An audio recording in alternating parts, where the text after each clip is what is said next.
facemos desta maneira, de acordo? A seguinte conferencia vai a impartir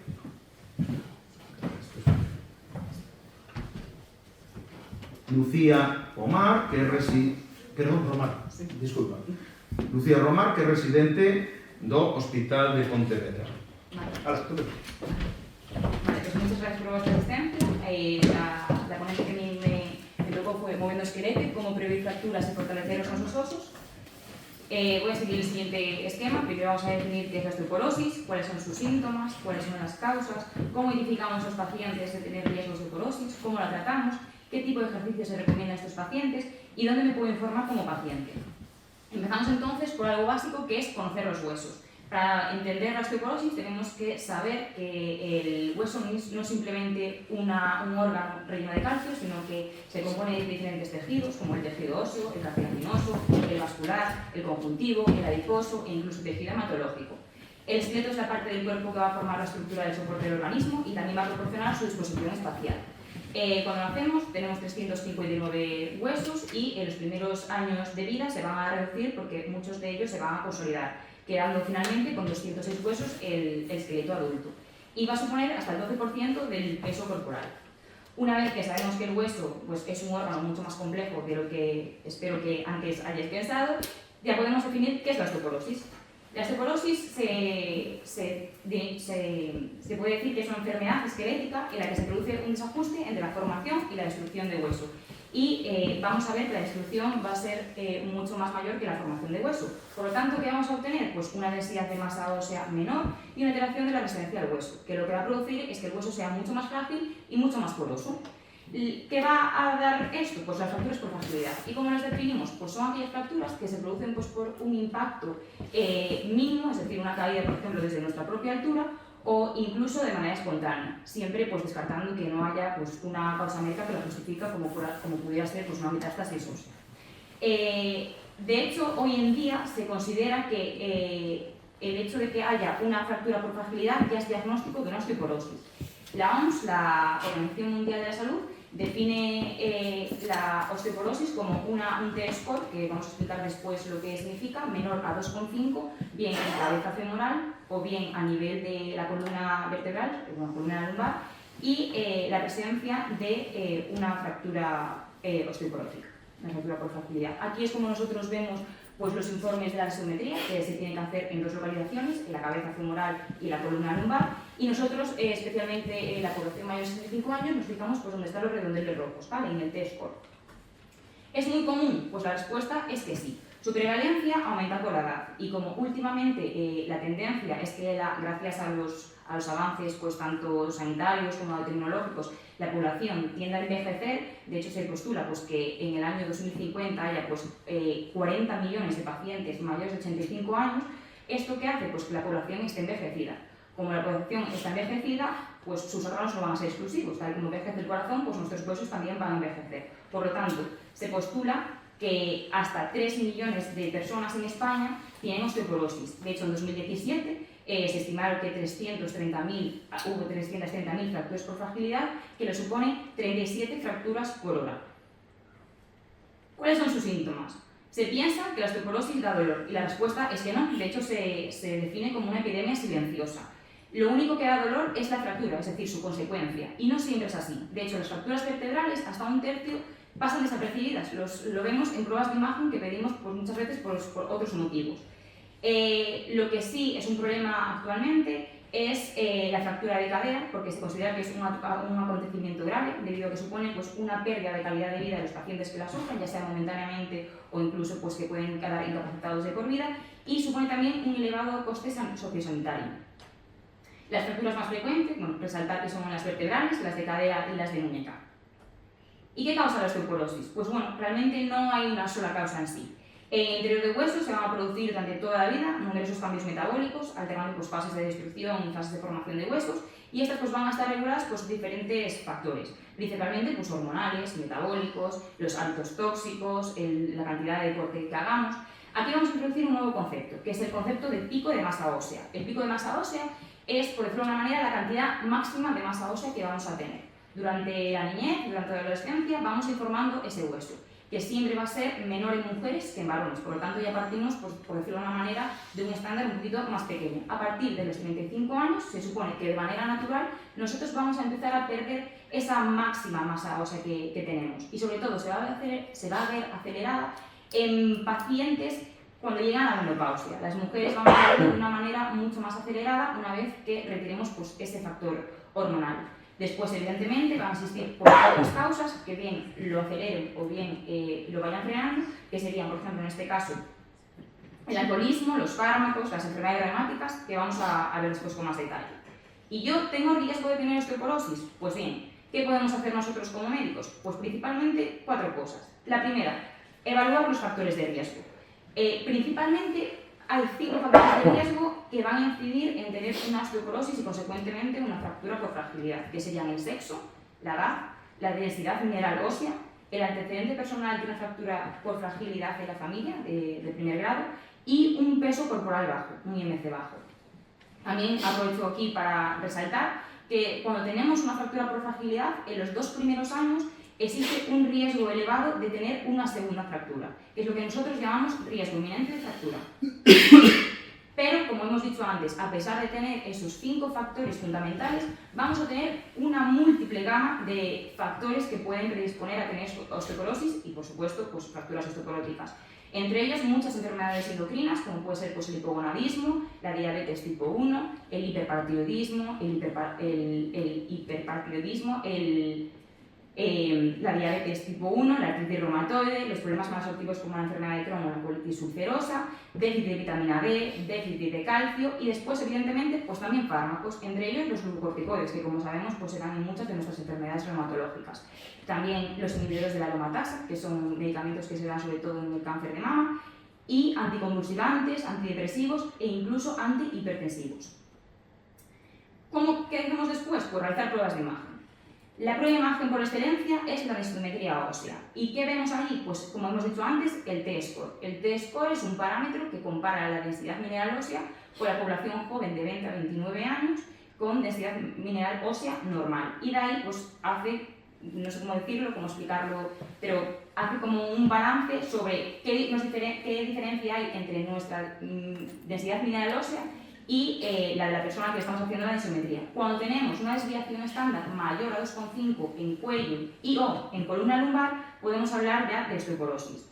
La densimetría también se puede utilizar para hacer un seguimiento del tratamiento, se puede hacer cada 2-3 años para ver si es eficaz, y también tenemos que tener en cuenta que no existe unos parámetros para saber cuándo tenemos que hacerla, sino lo que tenemos que tener en mente es qué riesgos tiene ese paciente. Si ese paciente pues, tiene una enfermedad o tiene muchos factores de riesgo, no tiene tratamientos que lo pudieran predisponer, pues entonces sí que estaría indicada, o sea, no los hacemos por hacer. También decir la radiografía básica, no se hace de manera rutinaria, deberíamos tener en mente cuáles son el tipo de personas a las que tenemos que hacerla, por ejemplo, personas mayores de 70 años, personas que pierden talla de 2 a 4 centímetros, dolores de espalda que no terminan de ir bien en un paciente que tenga factores de riesgo. Es decir, es útil para identificar las fracturas, pero no nos vale para poder ver ni valorar cambios en los cambios de masa ósea.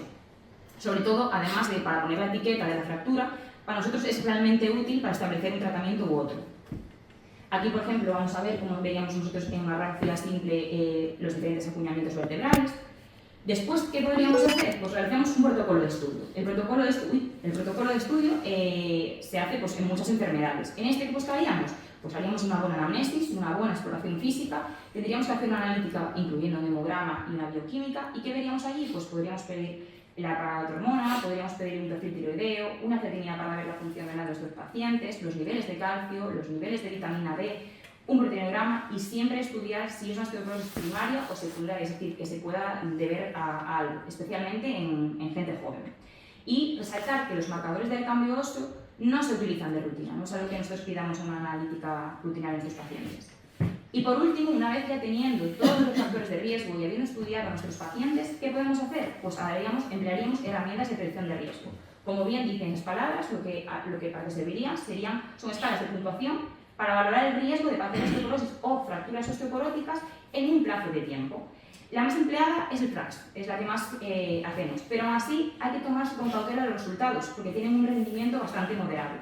De hecho, vamos a ver que hay herramientas como la Osteoporosis Self-Assessment Tool for Women, que simplemente va a mirar dos cosas, que serían la edad y el peso, que son como muy poco específicas. Y después tenemos la escala FRAX, que realmente incluye pues, si tiene artritis reumatoide, si hay uso de glucocorticoides, la estatura, el peso, pero aún así tiene unos resultados que nos pueden ayudar, pero no nos podemos basar solo en la escala. ¿Y cómo se trata? Pues como casi de todas las enfermedades, vamos a tener dos pilares, el farmacológico y el no farmacológico. Dentro del farmacológico, cuando lo establecemos, es porque queremos una reducción y una prevención de las fracturas por fragilidad. Y realmente no existe una norma para establecer cuándo vamos a iniciar tratamiento o cuándo dejamos de hacerlo. La SEIOM, que es la Sociedad Española del Metabolismo Óseo, lo que establece es que deberíamos empezarlo cuando hay una fractura por fragilidad, cuando existe una densidad mineral ósea, o sea, un T-score menor a 2,5, bien en columna lumbar o bien en cuello femoral, y cuando hay una osteopenia y tenemos a un paciente que tiene factores de riesgo, es decir, uso crónico de corticoides, enfermedades malabsortivas, enfermedades insuficiencia renal crónica, enfermedades endocrinopáticas. Tratamiento farmacológico. Existen tres pilares fundamentales. Los antirresortivos, que lo que van a evitar es que se pierda más masa ósea, y básicamente son dos, los bisfosfonatos y el denosumab. Y fármacos osteoformadores, que lo que hacen es formar hueso nuevo. La tripartida es el claro ejemplo. Y después tendríamos fármacos duales, que lo que hacen es tener los dos efectos previos. Y aquí únicamente tenemos el rosuzumab. El tratamiento no farmacológico no es exclusivo realmente de la osteoporosis, se debería hacer en todas las enfermedades, ya lo dijo antes Rafa en la exposición de lupus. Una vida saludable tiene muchos efectos beneficiosos en muchos aspectos, pero aquí vamos a resaltar los que pueden ser un poquito diferentes. Una dieta equilibrada, como hemos dicho, la mediterránea, pues estupenda, rica en calcio, deberíamos asegurarnos al menos 1 gramo de aporte con la dieta. ¿Y cómo lo podemos conseguir? Pues lo podemos conseguir pues, especialmente con los lácteos, el yogur, el queso, especialmente el curado, la leche, que por cierto la leche desnatada no tiene menos calcio, las sardinas, los huevos y todas aquellas verduras que sean roja verde, acelgas, espinacas, el brócoli, los frutos secos, los higos. Además, también deberíamos de tener un buen aporte de proteínas, porque esto nos va a ayudar mucho a tener una buena masa muscular. En caso de que no cumplamos los objetivos del gramo diario de calcio, lo que podríamos hacer es suplementarlo. Asegurar niveles óptimos de vitamina D.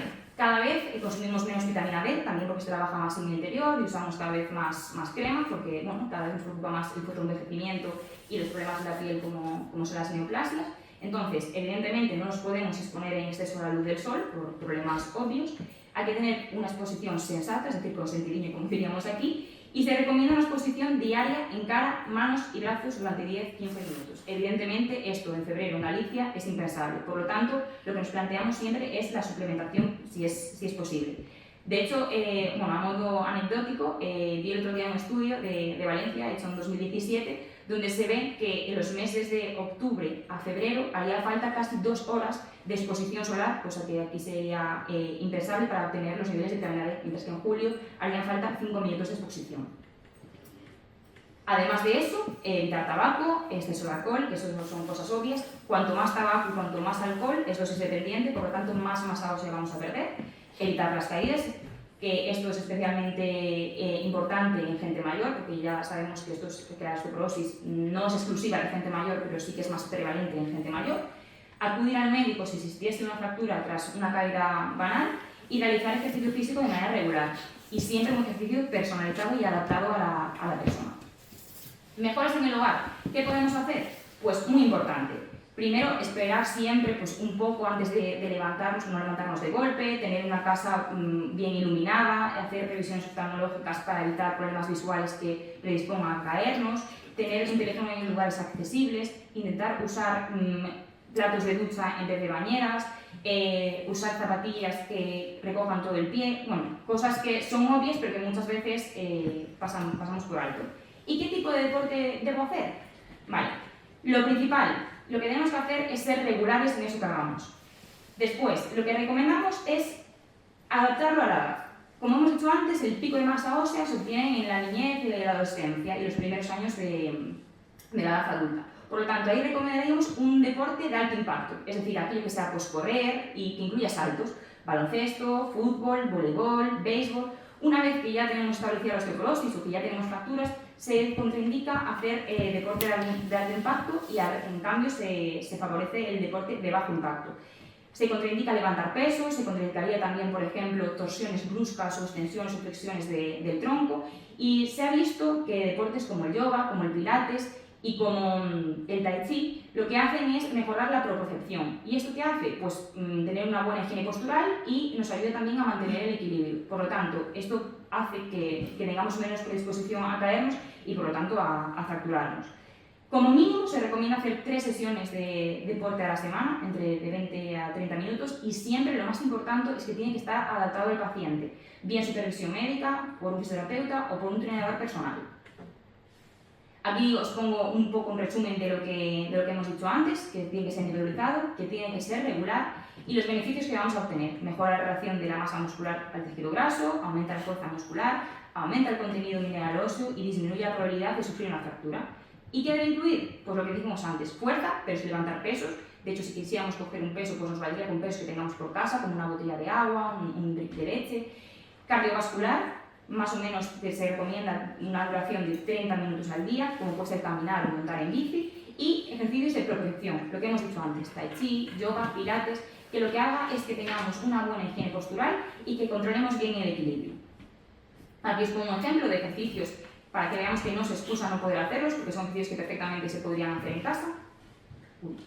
Y simplemente recordaros que el pasado 20 de octubre fue el Día Nacional Mundial de la Osteoporosis, y que aquí la campaña nacional la llevó la SER, la Sociedad Española de Reumatología, y estos son pues, algunos de los carteles que estuvieron puestos en la página web.